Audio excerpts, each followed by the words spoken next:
Alright, hey Hacksters! So it's Throwback Thursday, and today I have a cool throwback fact for you that's from even longer ago than the Java ring. Check that out. Turns out that the phrase Blinkenlights is way older than I thought. The phrase Blinkenlights apparently originates in 1955-ish. And let's go take a look at how that came to be. So, apparently, there was this old sign that used to go around with like pseudo-humorous German that first came up with this phrase, and it was like Achtung, alles Touristen und Non-Technischen Lückenpiepers. Das Computermaschine ist nicht für den Gefingerpoken und Mittengraben. Otherwise ist easy to schnappen das Fingerwerk. Blowen Fusen und poppen Korken mit Spitzensparken.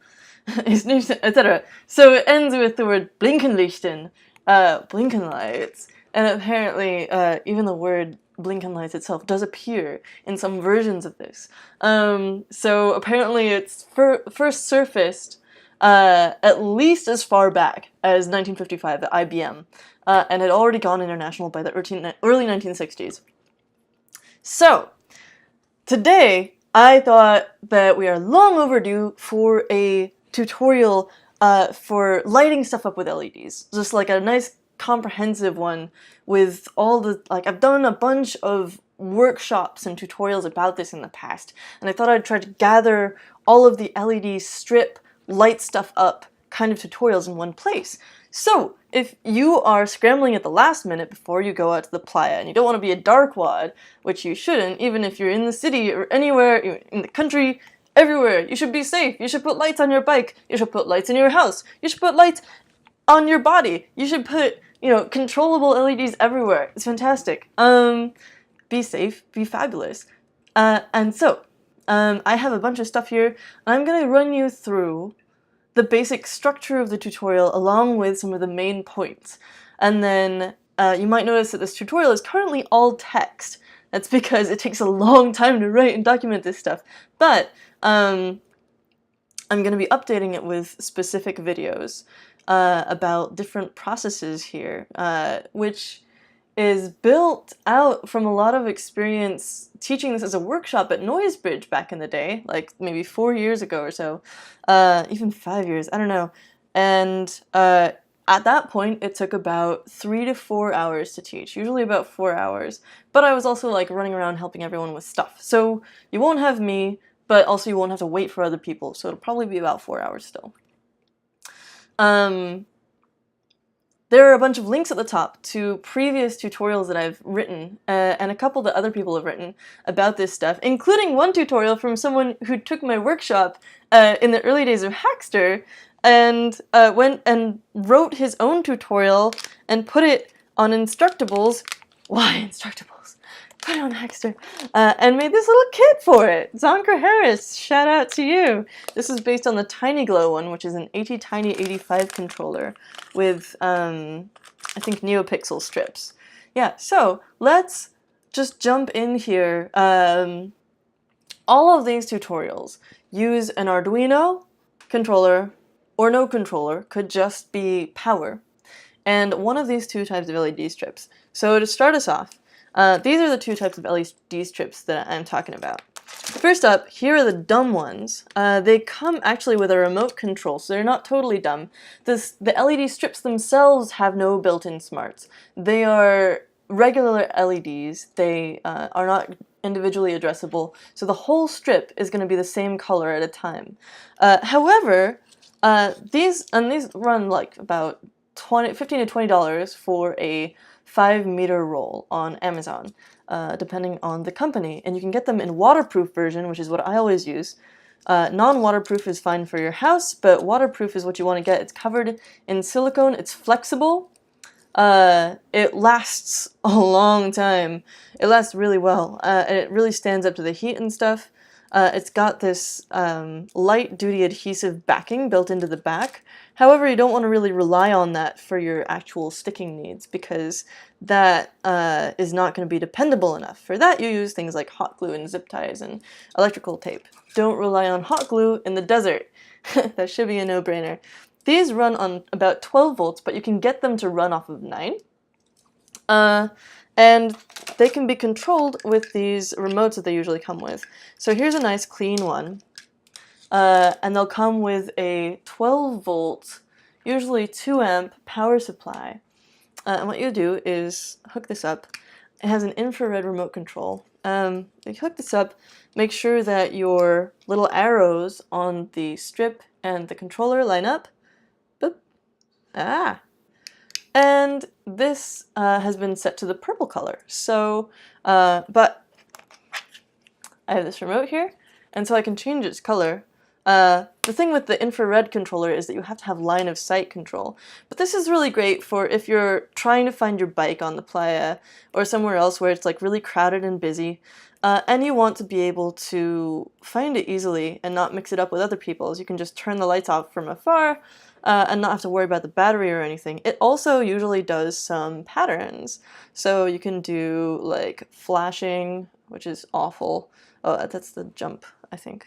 Gotta point it at the, yeah. You can actually make that go faster or slower. I gotta point it at the thing. Yeah, which is really terrible sometimes. Or slow. There's also fade settings. And this is the fade 3, which means that it just turns each LED on at once. And then fade 7, which actually fades multiple of them at a single time. So you get the full sort of spectrum. This one has a white setting, which just turns on the R, G, and B LEDs at the same time. It doesn't actually have a white LED in there, but, you know, whatever. And those would be a little more expensive. Okay, so that's connected to this controller, right?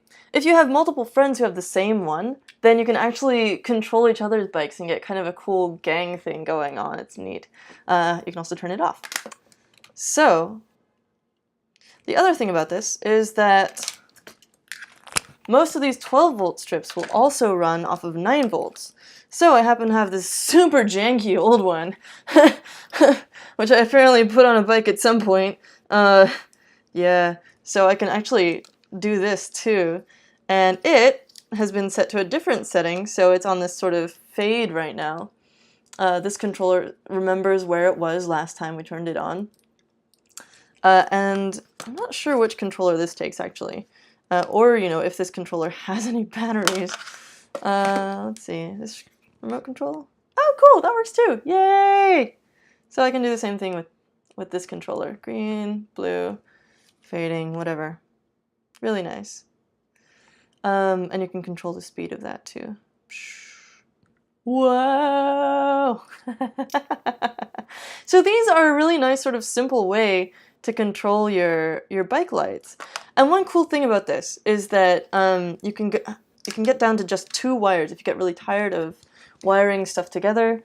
The way that the wires go on this is that there's a single power line, which is 12 volts. Let me bring this into focus for you. So there's this 12 volt power line, right? And then you have G, R, and B. Not RGB, don't get confused, always check your strips.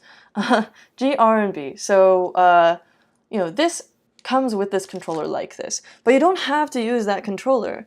You can use whatever you want.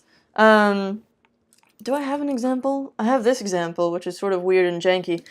So this is a weird circuit that I built that has a diagram in the Glow Hacker tutorial. And basically this just takes a 9 volt battery. I think this is burned out actually. Too bad. But you can see that if I put a 9 volt battery in here and the strip were not actually dead, I could flip the power on and off and it just puts 9 volts directly into the power rail. And then you can switch between 2 different colors by swapping this. So, you know, you can choose either to have the ground go through the blue rail. I'm not sure you can actually see that. Or you can choose to have it go to the green and red rails, which means that you get a yellow color. So you can switch between blue and yellow, and you can also switch the whole thing on and off. And that's the thing, is that I could just have this go, you know, directly to blue and directly to power, and just use 2 wires, which when you're wiring up a whole bike or whatever, really makes a difference. So I don't want to get too deep into that, she says, having gotten already too deep into it. You can also get AA battery holders for 8 batteries equals 12 volts. Yeah, so let's maybe get into the NeoPixels. Let's see where we are in the tutorial, actually. So, we talked about choosing your LED strip. There's strips that we were talking about. You can get string lights.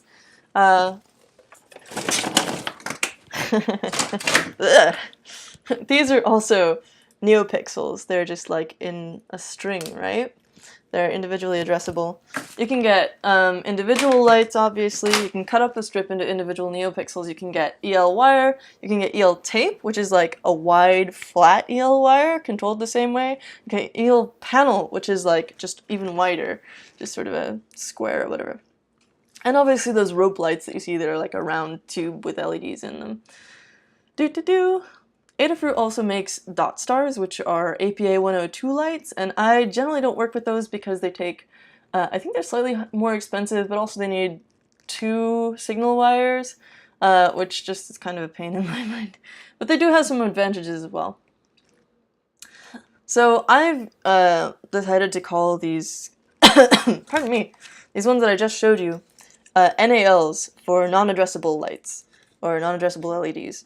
In contrast to the NeoPixels. So let's talk for a second about NeoPixels.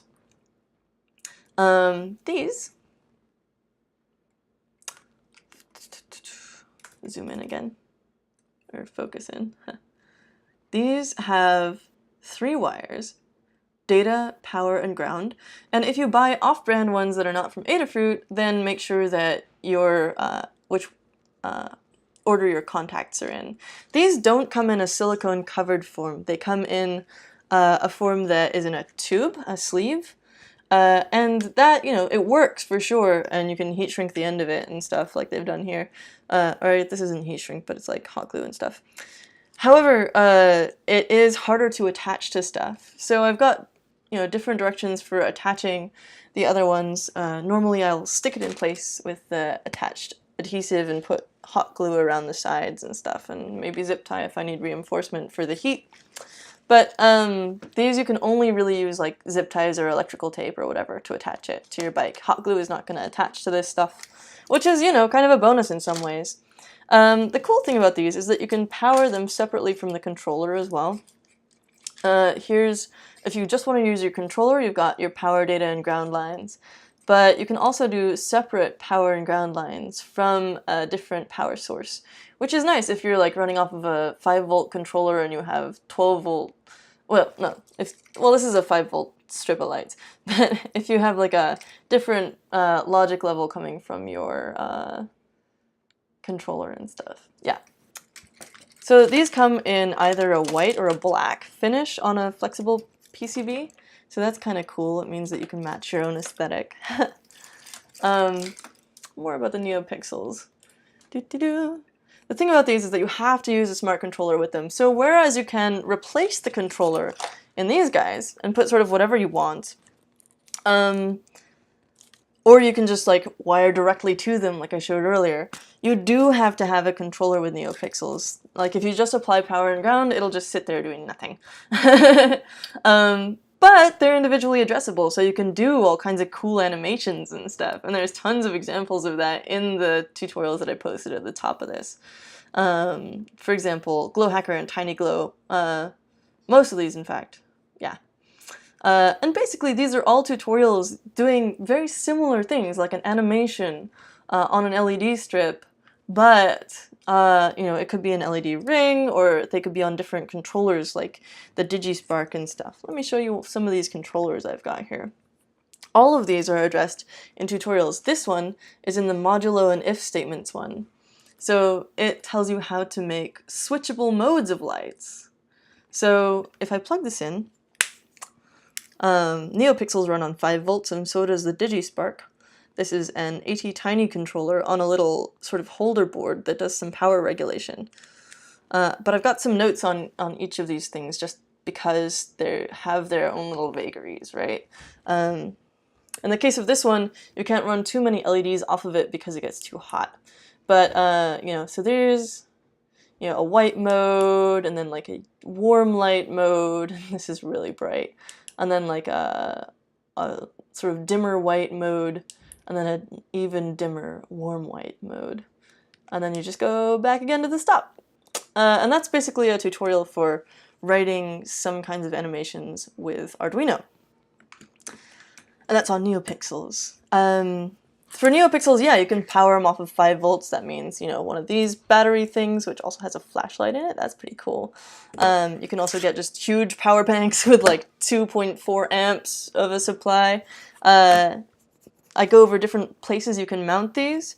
I've also got this, if you look at the portable thundercloud, it uses a feather from Adafruit. If you look at the Merlin armor, it's my carbon fiber armor with LED underlighting.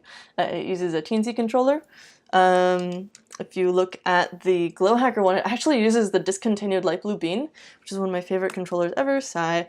I'm gonna do one with a joystick, I think, because I need to update my bike lights on my current bike. And you can even get these switches with like multi-throws. So that's kind of your controller options. All right, back to tutorial land. Okay, we talked about NeoPixels. We talked about coding. When you're ordering LED strips online, you'll need to look at the density because there's different amounts of LEDs on different strips. Let me show you here. I have both these nice, wonderful, like super dense ones, but I also have these ones that only have, so this one has about 3, oh boy, 3 LEDs in each 2 inches or 5 centimeters, right? This one has only half as many, so check how many LEDs per meter are in the strip that you're ordering, because otherwise you'll end up with something that's much more sort of jerky, less smooth, less diffused, less beautiful, but it also takes less power, so that's up to you. Voltage, we talked about that. NeoPixels 5 volts, and then the other ones run off of 12 volts or 9 volts. You know, they'll be a little dimmer, but it's easy to swap out batteries. You can also get rechargeable 12 volt power banks or use a portable drill battery. Those are usually 12 volts, or like a battery or an 8-pack of AA's. You can also control, for example, these 12 volt ones through transistors from a lower powered source like the light blue bean. So, you know, if your power source for the controller is only 5 volts and you want to control this with 12, then you can use a transistor to basically switch the 12 volts from a logic pin on your microcontroller. And I covered that in the Glow Hacker one. So these are sort of some design considerations, right? How do you want to control your lights? That depends on like what you're going to order, depends on how you want to control it. Do you want to use a remote control? Do you want to use your own controller? Do you want to use just straight up a power switch, just have them be dumb on and off, which can be really useful. Like sometimes less is more. Power and controllers, you know, we talked about that. So designing the system, you want to like sketch out your bike, look at the placement of where you want to put stuff, and I'll let you read through that on your own because it's basically just you and a sketchbook, right? And you can also navigate, of course, since it's Hackster, you can navigate along with this menu on the left side, and that'll take you through the different headers. You want to make sure, though, that if you're designing around movable parts, like for wearables, or if you're putting lights on a part of your bike that turns, like the handlebars or the fork, then you want to make sure that you have enough flex in the system, but also that's not going to stress any joints, because anytime that something gets flexed back and forth a lot, it's going to get weaker. So a couple things you can do about that is like just be very mindful of where you put the joints, like use speaker wire, some other kind of really flexible wire. Like silicone coated wire also is very flexible, and it's comfortable for wearables, and it has the bonus of being heat resistant, so it's not going to shrivel up when you solder onto it. Where are you going to put your power? Where are you gonna like have the different colors? Like in the past I've used these, I guess I'm calling them NALs, NALs, non-addressable LEDs. I've had red ones on the back fork of my bike and blue ones in the front. And that's cool, but if you're running them off the same circuit, and the same power source, make sure that you realize that as you run low on battery, the red ones are going to be brighter than the blue ones because they take less power. So the power wants to go through the path of least resistance. Red LEDs have less resistance than blue ones, so they're going to want to stay on longer than the blue ones do. But that can be a good indication that you're running out of battery. You can also usually run 2 batteries or stick 2 of them underneath the bike seat if it's a bike that you're lighting up. And so that basically gives you a backup power source. Now before we move on, I want to show you what I'm talking about with these LEDs. Where do you get these? You can get them on Amazon for the waterproof sort of... I just search for 50/50 because that's usually going to get you in the right place. And then waterproof LED light strip. And that'll usually get you one of these kits with the little remote and stuff. Some of them have 2, so this is like $25, $26 for 2 of them with a remote. And you can chain them together if you want. Super easy. And for NeoPixels, just check out Adafruit. They got this huge Uber guide for like all the special power considerations you need and everything. For the other things, here's Glow Hacker, Tiny Glow. These are all linked at the top of the tutorial. This is at Tiny's. This is just general NeoPixel Arduino basics. This one has the ring light I showed you. This is the armor. It's pretty sweet. A thundercloud that is made with a hotel pillow and an Adafruit feather. And then also we got tons more in the bikes category. I'm obviously not the only one writing tutorials on how to light up your bike and other stuff. Check out all these sweet things people have made. Like, here's another, I think Gary Fong came to our workshop as well. I could be wrong. I think so, yeah. And, you know, someone else has got bicycle frame lighting with a microbit, which is pretty cool. Someone did lighting for their cargo bike. Someone did a sweet stop, like, light programmable thingy. And I've done some emoji lights with a microbit as well. But those aren't quite as practical. There's all kinds of stuff in here if you just check it out. So back to the tutorial. Yeah, final consideration with placement. You want to make sure if you want to have a specific animation that moves in particular directions, make that easy on yourself by designing the circuit so that you can logically do some math to make that happen in a smooth way. Don't like put all of the things in different directions and then be like, why is this so hard to program? Why did I do this to myself, you know? Some other little notes about stuff, where to put transistors and stuff, how to do your circuits. I did want to go over some tools real quick. If you're not familiar with all of these things, so there's heat shrink, for example. Heat shrink tubing comes in all kinds of different colors, including clear. And basically you slide this over one side, like if you're joining 2 wires together, you slide it over one wire before you solder them together, then slide it over the joint. And then you either use a lighter or a blowtorch or a heat gun or whatever to shrink it. Let me just give you a quick demo here. See that? So the tubing is designed to just shrink around whatever circuit you've made, and that helps insulate it from whatever. Another cool way that you can shrink this as well and insulate your circuit, especially if you have 2 sizes of things you're joining together, is to inject hot glue into this other side, and that will make it shrink, and it also seals up any gaps. So if you're joining like a wire to an LED strip, that can be incredibly useful. And I've got that. Well, no, I don't. I've only got the LED strip demonstrated here. But this is, you know, another way of designing a circuit, right? I'm going to get to that later. Hot glue we talked about. Wire, guidelines on that. You know, speaker wire is good. It's flexible and durable. What kind of transistors? Make sure you get ones that can handle the power you're putting through them.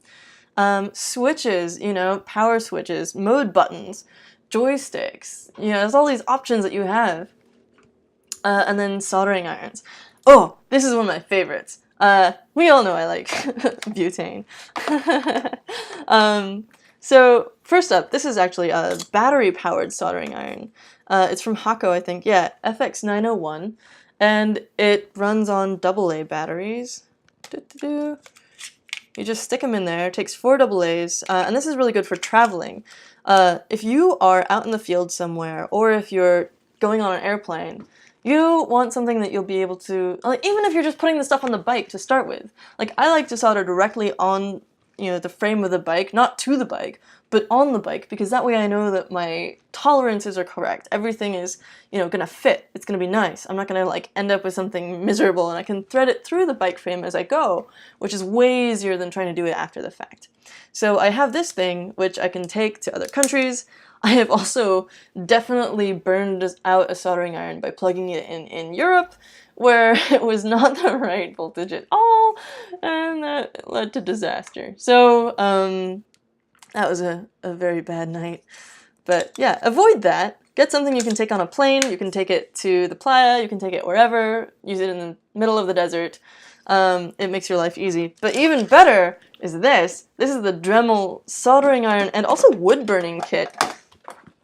When I say wood burning, it's for the craft of wood, like, making designs on wood.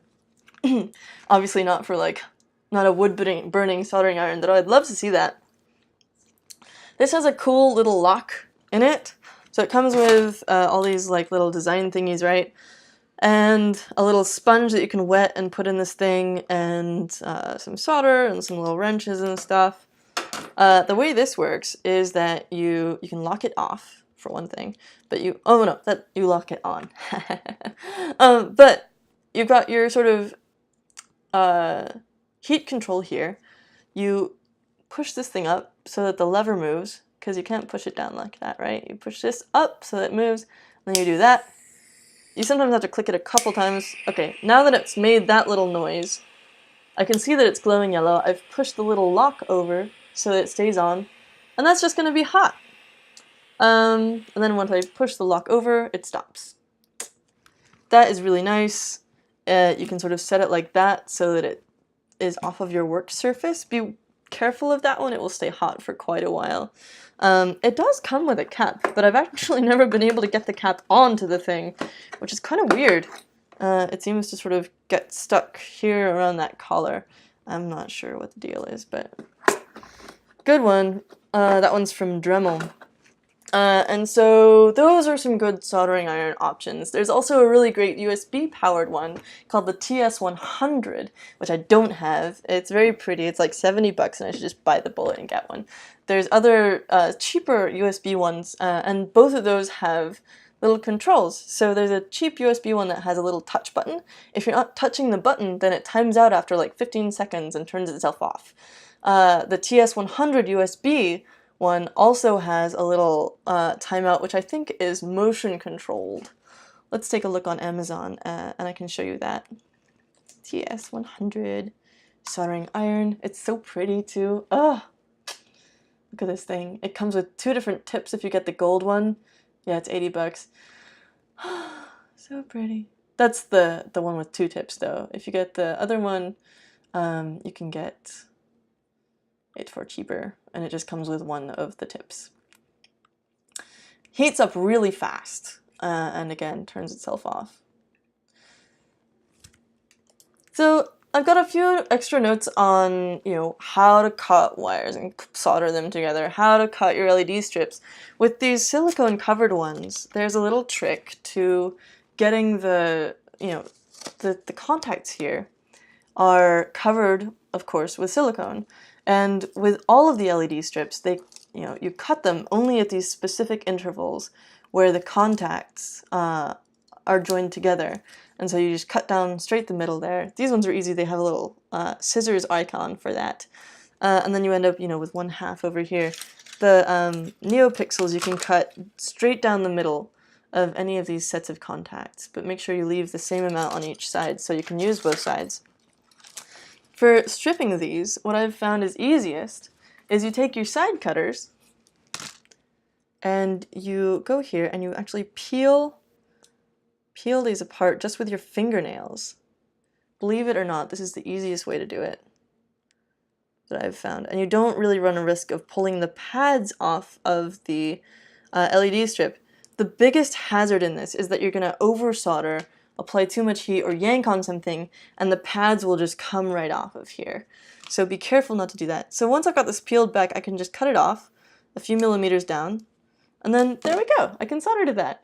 Sometimes you need to like heat it up a bit first, and make sure you tin it first because they can be a little reluctant. But yeah, that's super easy. What else have we got? My light is changing here so quickly, it's kind of strange and annoying. Connecting wires to wires, LED strips to LED strips, and wires to LED strips. Little tips for that. Little tips for fastening stuff to the frame.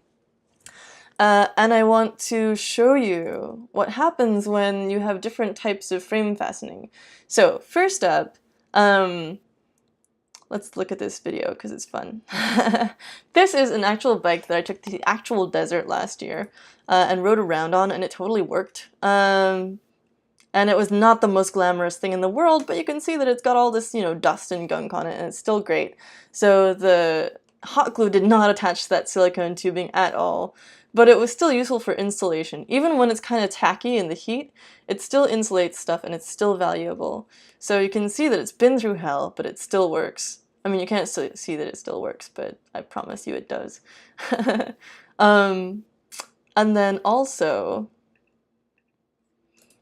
let's take a look at this other thing, which is my current bike, where I was just attaching the NeoPixels strips via their silicone sleeve to my bike. I had to use zip ties, and then, you know, the zip ties move around, the sleeve stretches, and it sags, and it looks really ugly. To be honest, I already hate the look of the zip ties on there, and then it, you know, starts sagging and stuff, and that's exactly what I expected because you can't adhere it the whole way along, so it's bound to detach. And so what I did was add some black electrical tape, which you can only sort of see on here, which is nice, it kind of blends in. See here, over to the left. And there's some more as well, I think, like further down here. Yeah, see, it blends in pretty well. Yeah, there's some more here underneath the lock. But that still didn't prevent the sagging from happening altogether, which is kind of frustrating. So I'm probably going to go back, actually, to the non-addressable ones, because I personally don't care about having complete animations, like completely animated lights. I'm gonna say, for a bike like this, I think it looks a little tacky. But for Burning Man, it's great, and you do you, and for like wearables and stuff. But just for practicality, these are like incredibly durable. I've bashed them on all kinds of stuff. I've squashed them. I've, you know, put them through hell, and they've come back smiling and, you know, shining. So that's great. Before I wrap up here, and remember the link to this tutorial is in the description to this video. And it's going to be updated with more pictures and videos and stuff because I'm actually going to redo the lights on my current bike in order to, yeah, make them better. Like I showed you, they're sagging. I'm just going to pull this down. It's like way in my eyes. There we go. Okay, so yeah, I'm going to be redoing my bike lights and I'm going to bring you along the way. But for right now, I will see if there are any questions, and we'll hit those up before we sign off, alright? People say, hi Alex! Hi people!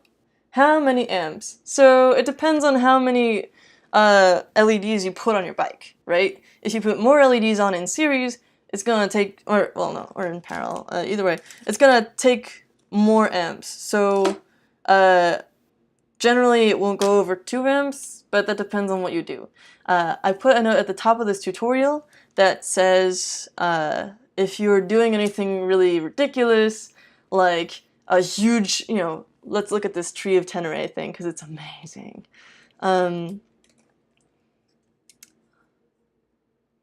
Like a huge matrix or this.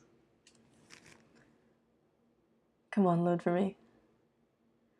You know, if it's something super huge, like an entire tree with 25,000 LED leaves, you're not going to use this tutorial to do that. You're going to be an engineer, you're going to ask people for advice. This is so gorgeous. Ugh. I got to see this and like run around underneath it, and like, it's just really beautiful. 25,000 leaves! I think that, yeah, and each one has like 6 or 8 LEDs in it. So, this is not what we're building here. We're making a bike, or like a jacket or something. You know, it's not going to be too many amps, and most power supplies are going to be able to handle it. But I would pick something that can provide like 2.4 amps, or like at least 2 for a significant number of things. I don't cover coding things in this tutorial that are not LED strips because there's so much more that you can get into. It just quickly becomes something that sort of runs away with itself, and at that point it would need to be like 3 separate tutorials. So if you want to learn controlling these things with Arduino or with switches or directly wired to the wires, then this is the tutorial for you. It'll help point you to more places where you can learn stuff too. Yeah, someone says those butanes are nice. That's very true. Burning Man is a festival in the desert of the United States that happens, every year. It's in Nevada, and there's a lot of overlap between sort of nerds who like to build blinky things and Burning Man. So since it's coming up this year, I thought I would publish this tutorial now, and y'all can like make sure that you scramble to build your last minute light up things so that you're not running around in the dark and getting like hit by stuff or like running into things. Plus it's useful for the general world. And then we have a couple more hellos. Alright, thank you everyone for watching. I hope this is useful. Again, stay tuned. Check out the tutorial in the future. I'm going to be adding all kinds of cool stuff, including in-depth tutorials on each section of this. So you'll have lots more to look at, and be sure to ask questions in the comments. I would love to answer any of your questions you have about this. And yeah, have a great burn if you're going. Otherwise, stay safe and stay fabulous. Have a great rest of your Throwback Thursday. Remember it's Throwback Thursday? I didn't either. Ciao!